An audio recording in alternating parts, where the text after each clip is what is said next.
Hello and welcome to Dean Park and a very significant Under Close Inspection review of an all-new model.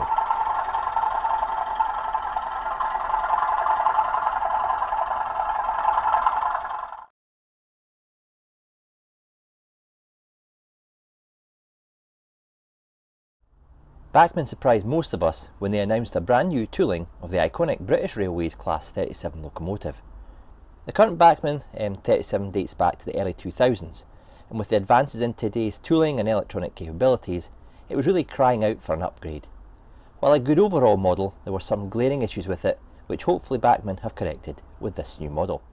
In this video, I'm going to take a closer look at the 2022 version, and at times draw direct comparisons with the previous generation model. I think that's the best way to really see if Bachmann have moved the game on, and more importantly, if it's worth the higher price tag of over £200 for the basic DCC ready model. I hope you enjoyed the review, and I'd deeply appreciate it if you could like this video and subscribe to the channel if you've not already done so. All content is free to view, with none of what I do reserved for fee-paying Patreon members. You might also want to follow me on Instagram, Twitter and join my Dean Park Closed Facebook group. The latter is a great way to share your own ideas and modelling experiences and be part of a real modelling community. Okay, let's get on and have a look at the third generation Bachmann English Electric Class 37. I'll look at this model inside and out and rate its sound capabilities as well. This model depicts a refurbished Class 37-4, and from memory there were 31 of these converted, 25 of them allocated to Scotland, while 6 went to Wales. They were refurbished and rewired between 1985 and 1986 at Crewe, being fitted with electric train heating and other alterations to the gearing of the bogies, and a new brush alternator replaced the English Electric generator. Let's start with the shape. Have Bachmann addressed the appearance issues from the previous model? Well, to my eyes, yes they have, and let me explain why I think that's the case. Focusing initially on the side profile, which is now the correct proportion and scale dimensions. The previous model was 2 to 3 mm too tall, and this threw off the proportions in other areas, and it really was a catch-up job from Bachmann's point of view to try and hide this issue. They got away with it in some liveries, but the plain blue really exposed this error. The new model has a corrected angle of the tumble home in relation to the bogies, and that's really one of the big areas of improvement as far as I'm concerned. The cab door has been corrected, which now follows the taper of the cab and is no longer parallel to the body side. A small correction perhaps, but an important one. Looking at the cab rails themselves, there appears to have been a slight compromise here in actually how they're fixed to the model. If you look at a photo of the real ones, you can see what I mean here with regard to where they're actually fixed to the model. When studying models, you've always got to consider tooling limitations. After all, you're scaling down a very complex design at times, and sometimes adjustments need to be made so that the tooling can be produced.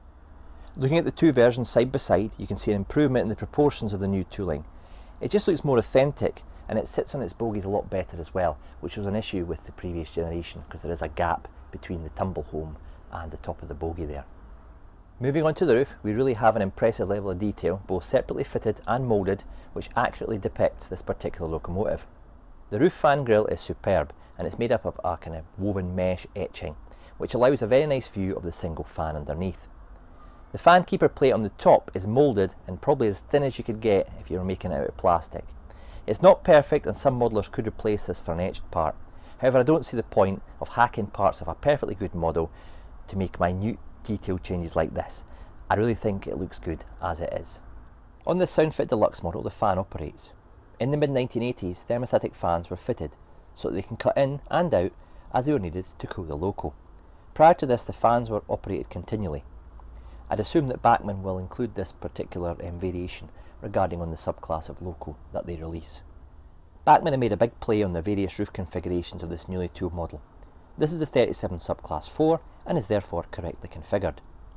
There's also a range of different roofs available, including that for the Class 37/0, with both double-rolled rivet panels for the first 30 or so locos that were produced, and then the later single riveted panels for the Class 37/0s.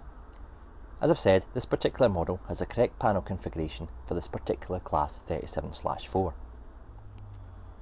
Looking at the Cantriole Grills, this is another area where Bachmann have done their homework, with either the English Electric or the Robertson, Stevenson and Hawthorne grills being moulded correctly. The moulding on the roof is really crisp and the finest details are captured on this new model, including the correct profile for the surrounds of the exhaust. Let's look at the roof comparison between the old and the new Class 37. While the previous one appears fine, the added details around the grille and the addition of local specific details just elevate the new model to a higher level. This is particularly evident around the fan grille. Moving on to an area that defines the Class 37, which is of course the distinctive cab windows. This was a shortcoming on the previous model, but it's been well and truly addressed on this new version. Bachmann will have worked from works drawings and measured locos that are still in existence to get the correct rake and proportion of these windows, and it's clear to see that special effort has gone into this. The black rubber window seals are now part of the body moulding and not the glazing, and this gives the windows the correct proportion and appearance, and you can probably see that in the difference when you compare the two models side by side. Another nice touch, which doesn't look to have been modelled before, is the area where the cab window section meets the curved roof. On the real loco, this was a join that was folded over. On this model, it's where the black part meets the yellow boundary. On the prototype, the flat windscreens were fitted and then the roof was actually folded over and it kind of left a seam line. It's not obvious on the painted model, but when you look at the early grey production models, you can see it more clearly. This is a nice touch, as are the fine etched wipers replacing the plastic ones on the previous model. It's also worth noting here that the actual roof mounted horns are much crisper and better defined on this new model. Looking briefly at the side glazing, this is flat and clear with little or no reflection or prismatic effect. This being a deluxe model, we have the tinted glazing which appeared on the actual locos. Now some of you won't like this look. I think it works reasonably well on the Class 37, if not appearing a little too thick. The 37 has a big nose, and this has been improved over the previous model. First off, the lamp irons are correct for a Class 37-4, and these are finer than before, just ever so slightly finer, but it does improve the look. The access hatches on this model are good, but something is nagging me about the position or the size of them. I don't know if it's just maybe the angle that I'm looking at. I'd be interested to hear your views on this area. The marker light surrounds have been improved, as are the size of the tail light details. And there's even small tweaks to the cutout at the bottom of the nose. There are so many little changes that some actually only hit you after you've viewed the model several times. The Class 37-4s had plated over centre headcode boxes, and Bachmann have said that it will do the full range of variations in this area, including a 37-0 split box with car headlight. However, it would be good to see a centre head-coded 37 with this car headlight modelled as well. This would be suitable for 37-260, 261 and 262. So I look forward to Bachmann or Accurascale doing this in the future. I'd also like to see some 37/3s, which were basically re-geared /0s and saw use in Scotland around Ravenscraig with heavy steel trains. Moving further down, the buffer beam detailing on this model is night and day compared to that of the previous one. There's a full suite of pipes and hoses available to fit, which I'll demonstrate later in this video. There are 3 types of buffers on the Class 37, with this model being fitted with the correct oval ones. One area that has raised an eyebrow is the continued use of the Nem Snowplow. Now, snowplows are a must feature for the Class 37-4s that operate in Scotland, and it's not great to see Bachmann sticking with the Nem mounted snowplow. I was really hoping for a chassis mounted one on this new model. At least Bachmann have gone to the effort of correctly colouring the actual plough, so it's not just one piece of yellow plastic.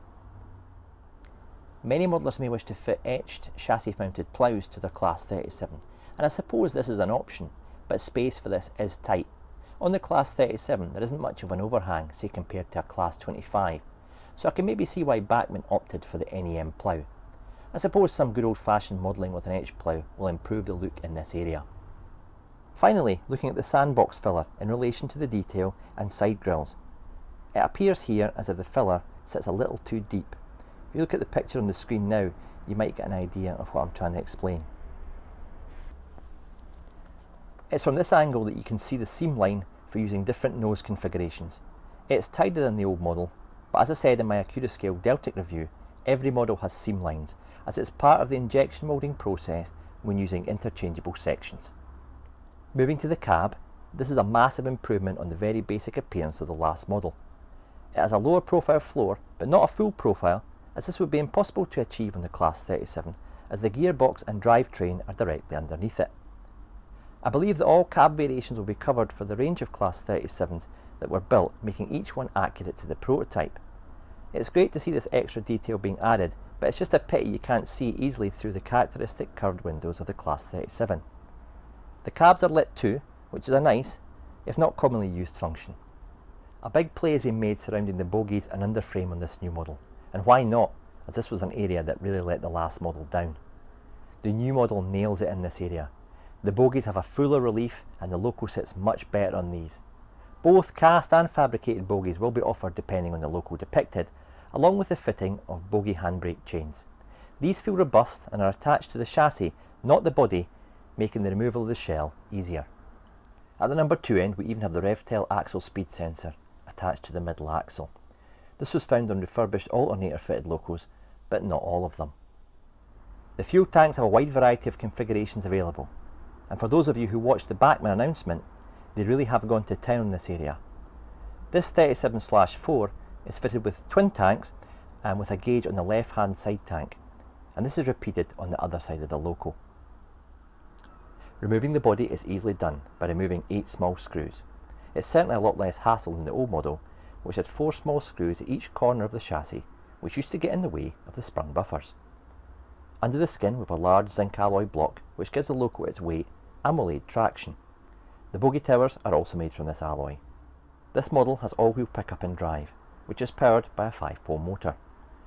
There's a standard speaker setup which gives a decent range of sounds. I suppose these speakers could be upgraded if you want something a little meatier, but we'll see how the standard ones perform in the test. It all looks very well designed inside this loco, and as with the previous model, the cab interior is fitted to the chassis and not the body, which I personally like, as it's easier to fit a driver this way. The body won't completely come off until you remove these brackets here with the wires for the lighting. You'll probably get a better view here of the interior of the cab. As you can see, it's not a full relief, but the floor is slightly lower than that on the previous model.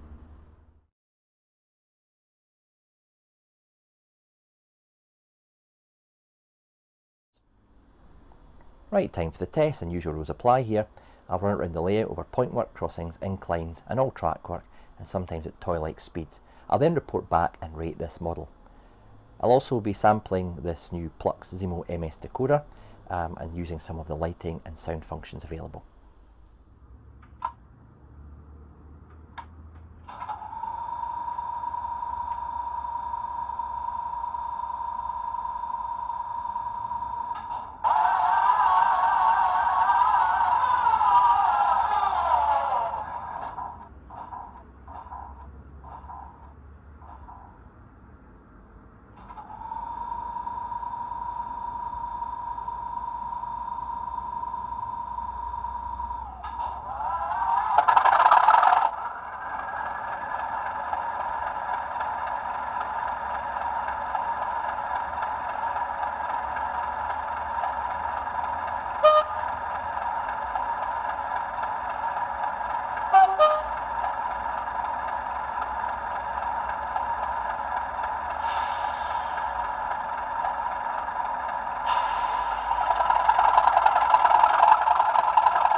Well, that was pretty fun to operate. The sound is good and the list of functions is impressive, if not a little overwhelming.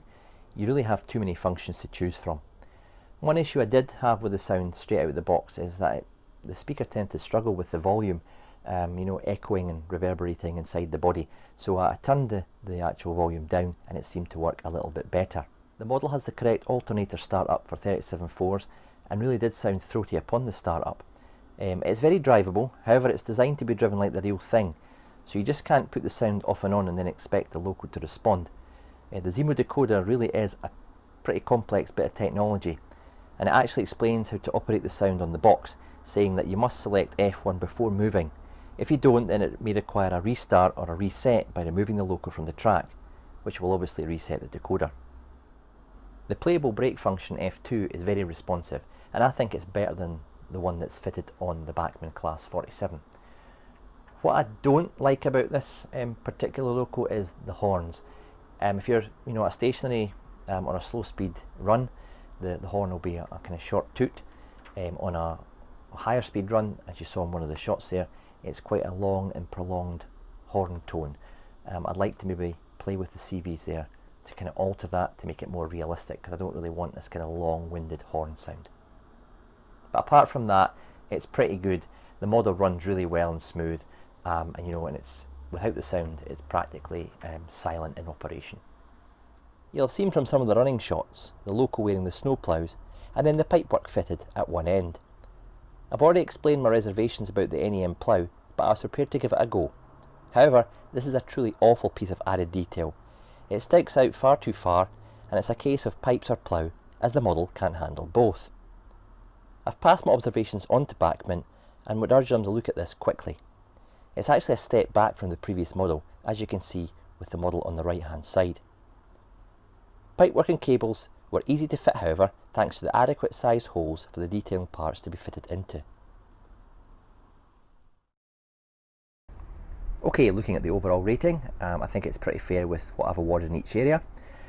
First off, appearance and accuracy is extremely good, albeit with a few minor issues, so this gains a 4.5 out of 5. Performance was flawless. The motor is practically silent and the loco is well grounded and runs smoothly. What more can you ask for, really? I've shaved half a mark off electronics, as this is purely down to the experience I've encountered with the sound and the speaker combination. I don't think the speaker copes particularly well with the full volume of this sound file. For fit and finish, I've awarded full marks. It really is flawless with regard to paint finish, and all obviously the assembled parts are done neatly with no signs of glue marks or damage. Packaging is good, and the loco is securely held, and I've got confidence that while in the box the loco is safely stored. Details and features scores 4 out of 5. I've taken a mark off, which is due in no small part to the extremely poor snowplow that fits in the NEM socket. For a model starting at over £200, and in the case of this loco well over £300, this toy-like afterthought of a snowplow really isn't acceptable by today's standards. Scottish Class 37s more often than not had these ploughs fitted, and for me that's a big deal. With this plough you can't even get all the pipes and cables fitted without it being fouled. This is really not good enough and something that needs urgent attention from Bachmann. Value for money is 3.5 out of 5. Now some of you may think that's generous based on the RRP pricing. However, when you consider that the Bachmann model in its base form is in the same price bracket as some older Hornby diesels, you are getting a lot for your money in comparison to those Hornby diesels. Therefore, I'm content giving it the score I have. However, I don't think I can go any higher based on the price of the deluxe version that I've reviewed, especially with the niggles that I've highlighted previously. Balancing all that up, I've awarded this model a 4 out of 5, with my recommendation that you should shortlist the new Bachmann Class 37. Whilst it's a step up from the previous model, it still isn't perfect. I'll be adding 1 or 2 to my collection, but with the current issues surrounding the ploughs, I can't really say at this stage whether I'll be buying several of these models. And with the new Scale one on the horizon, I'll be weighing up which I feel is better for me as a Scottish modeller. Well, that's it for this review. I hope you've enjoyed it, and I look forward to reading all your feedback in the comment section below. I'll be back with more progress on the layout in the early autumn, but until then, take care, enjoy your modelling, cheers for now.